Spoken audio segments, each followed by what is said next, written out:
ভয় দেখিয়ে কৃষি জমি কেনার পাশাপাশি স্থানীয় মানুষের জমি দখল করে রিসোর্ট তৈরির অভিযোগ পুরনো।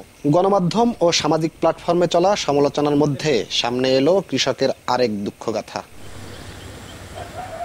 অভিযোগ উঠেছে গোপালগঞ্জের Savannah Eco Resort and Natural Park নির্মাণের সময় বালু ভরাটে আশপাশের জমি কিনতে শুরু করেন বেনজির আহমেদ। বিলে অল্প জমি কেনার পর পাশের মালিকরাও বাধ্য হন বিক্রিতে।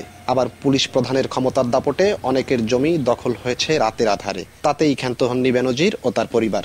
প্রভাব খাটিয়ে কৃষকের জমিতে সরকারিভাবে রাস্তা নির্মাণ করা হয়। ভুক্তভোগীরা বলছেন, ফসলি জমি থেকে মাটি কেটে নেওয়ায় বন্ধ হয়েছে ধান চাষ। এতে বেকার হয়ে পরিবার নিয়ে দুঃসহ সময় পার করছেন অনেক কৃষক।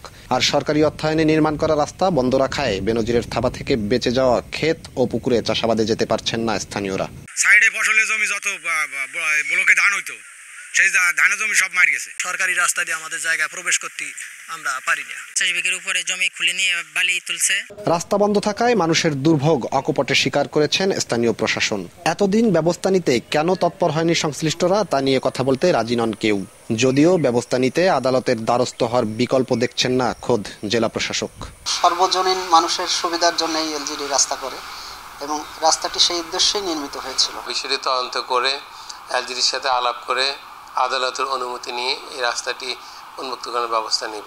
গোপালগঞ্জ সদর উপজেলার বৈরাগীটোল গ্রামের বেশিরভাগ মানুষের পেশাই কৃষিকাজ। স্থানীয়দের দাবি, গেট ও তারকাটা দিয়ে রাস্তা বন্ধ করে রাখা ও অবৈধভাবে বালু উত্তোলন করায় অনাবাদি হয়েছে প্রায় 100 বিঘা জমি ও মাছের ঘের।